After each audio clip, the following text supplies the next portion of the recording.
Chers compatriotes, bonsoir. Chères autorités, chers ministres de l'énergie et d'eau, j'ai envie de comprendre. Peut-être c'est moi qui ne suis pas les informations.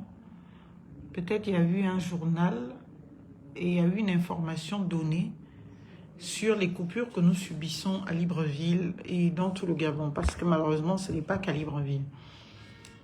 C'est quand même très dur de constater que nous sommes dans une capitale, la capitale de notre pays. Nous avons des obligations professionnelles très lourdes et des conditions de travail déjà assez compliquées. La journée ne nous permet pas de nous concentrer pour traiter les dossiers parce que la journée, le temps administratif, est consacré à recevoir nos clients, à discuter avec eux et à être dans les juridictions et administrations ou institutions, bien évidemment, dans lesquelles nous suivons leurs dossiers. Et quand on rentre, nous qui travaillons aussi les samedis, nous sommes obligés de nous rendre dans nos locaux pour pouvoir finir le travail de la journée, de la semaine, préparer celui de demain et préparer la semaine prochaine. Quand on a des dossiers urgents, comme c'est le cas pour moi, il est absolument impossible d'avoir des vacances et de se dire que j'ai un week-end devant moi où je peux faire ce que je veux. Je suis obligée de travailler même les dimanches. Mais là, je suis encore avec mes collaborateurs au bureau. C'est quand même dramatique qu'alors que nous travaillons encore, on n'a même pas fini la journée, on soit condamné à ces ténèbres-là. C'est difficile. La responsabilité d'un gouvernement, c'est au moins de dire la vérité à son peuple. Qu'est-ce qui se passe? Qu'est-ce qui se passe? Prévenez-nous pour que nous prenions nos dispositions. Parce que là, les choses nous surprennent. Si encore on avait eu un communiqué, sauf erreur de ma part, qui établissait de ce que, et bien évidemment tous les jours maintenant, à partir de 19h jusqu'à 8h du matin, 7h pour certains, l'électricité sera coupée, on essaie de prendre nos dispositions. Nous qui habitons le centre-ville, on ne va pas se retrouver avec des groupes électrogènes partout. Vous imaginez même l'impact sur la santé de tous ces bruits-là avec lesquels nous devons composer. Je ne sais pas, dites-nous clairement, qu'est-ce qui se passe? Nous ne sommes plus dans une période de parlotte politique, de promesses politiques ou d'engagements qui ne se tiennent pas. Nous sommes dans l'effectivité de tout ce qui nous a été promis et tout ce qui a été prévu. Et nous voulons voir les résultats. Et franchement, c'est affligeant. C'est affligeant de devoir travailler dans ces conditions et dans ce stress permanent. De ne jamais savoir quand est-ce qu'on peut se concentrer pour travailler. Et quand est-ce qu'on peut être productif et même compétitif pour son pays. Ce n'est pas comme cela que le Gabon rayonnera. Ce n'est pas comme cela que le Gabon atteindra les sphères de compétitivité. Ce n'est pas comme cela que le Gabon atteindra la compétence attendue. Le temps administratif n'est pas le temps de la concentration. Et je le sais davantage parce que, à l'occasion de mon travail, de l'exercice de ma profession, je me rends bien compte qu'il y a des administrations qui restent ouvertes même à 20h. Il m'est déjà arrivé d'être dans les administrations publiques de notre pays où les agents publics travaillent jusqu'à parfois 20h, 22h. Et ils ont besoin d'électricité. Ils ont besoin de tout cela. Donc si même l'État travaille jusqu'à ces horaires-là, c'est que le temps administratif ne suffit pas.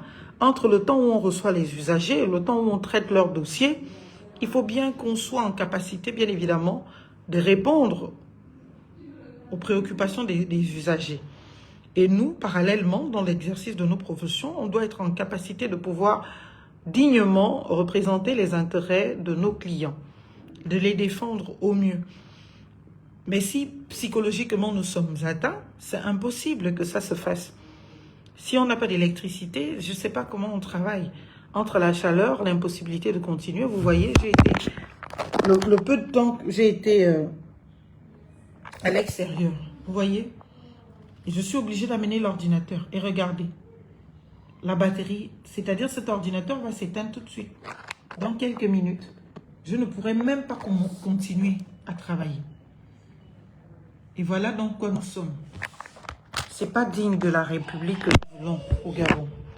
C'est pas digne de la promesse de la 5e République. Et franchement, soit on considère qu'on est un gouvernement qui nous rend compte de ce qui se passe, soit on considère que vraiment cette idée de gouvernement de la 5e République avec la constitution qu'on avait n'est pas la bonne et il faut accéder à la 6e République pour qu'on ait un gouvernement autonome de la personne du président de la République avec un chef du gouvernement qui assume la politique de la nation, qui rende compte au quotidien à ses compatriotes que nous sommes et qui nous avertissent d'un certain nombre de choses qui peuvent malheureusement nous être préjudiciables.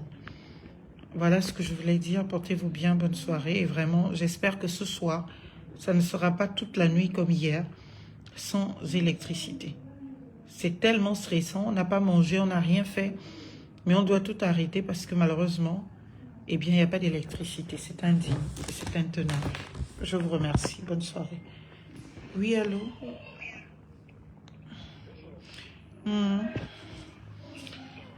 Ah, je suis dans le noir et épuisée. Tu as reçu mon rapport là, enfin un petit document de tout à l'heure par rapport à la réaction du tribunal.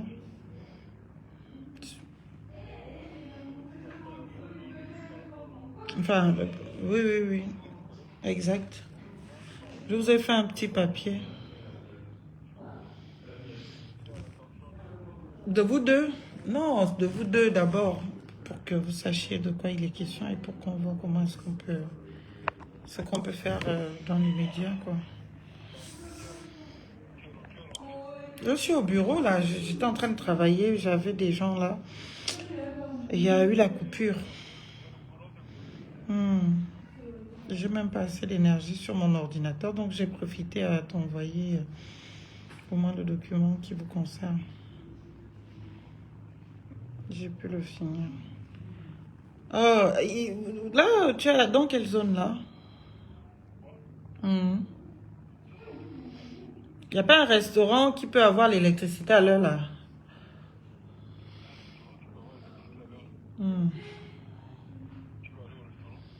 J'ai le choix. Même là, j'ai pas de choix. S'il faut que je travaille, il faut que je dorme dans des conditions dignes. Demain, j'ai beaucoup de choses à faire. S'il faut dormir encore dans la chaleur d'aujourd'hui, vraiment, c'est...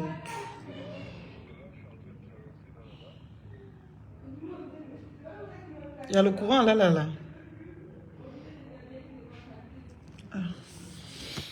En tout cas, on va croiser les doigts pour que le courant revienne à lui. S'il ne revient pas, j'irai dormir à l'hôtel et je ferai une facture et j'adresserai une mise en demeure à la SG de me rembourser mon argent. C'est ma plus grande crainte, là. C'est ma plus grande crainte. Si on doit passer toute la nuit, mes téléphones ne sont pas suffisamment chargés, l'ordinateur non plus. Ok, bon. À bientôt.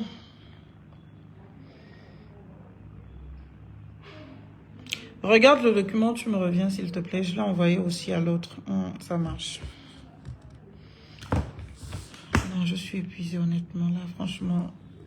Pourtant, tous les jours, je me lève à 5 h du matin, 6 h. Je suis de bonne énergie pour travailler, mais quand j'ai une fin de journée comme celle-là, je vous assure, c'est compliqué les miens. Alors que je voulais même aller faire les cheveux chez ma coiffeuse et tout. C'est mort, je ne peux plus rien faire. Plus rien faire du tout. Hein? On veut travailler à 100 à l'heure, on n'a pas de choix, on veut décider d'être efficace dans notre travail, mais on ne peut pas.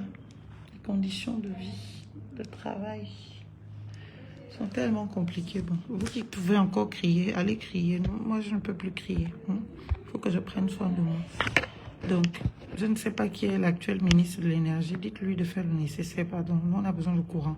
Sinon, honnêtement, je vais faire les plaintes. Je vais aller dormir à l'hôpital. Je dis à l'hôpital, et que Dieu m'en préserve. Je vais aller dormir à l'hôtel et je vais porter plainte à la SEG pour que la SEG me rembourse mes frais d'hôtel. Parce qu'à l'hôtel, au moins, il y a l'électricité, parce qu'ils ont les groupes électrogènes et tout. Parce qu'il est inconcevable que j'ai mis de l'électricité dans mon compteur et qu'à la fin, je ne puisse pas utiliser cette électricité. Je pense que c'est peut-être comme ça qu'ils vont se réveiller. Si on commence chacun de nous à aller porter plainte tous les jours pour les préjudices qu'on subit, peut-être, et faire même les conférences pour ça, après déposer les plaintes, peut-être, je ne sais pas si ça peut les amener à réagir, je ne comprends pas. Mais là, c'est vraiment abusé. Bah écoutez, on espère que la République vivra et qu'on sortira de ces complications et contraintes inutiles. Bonne soirée, bisous, au revoir.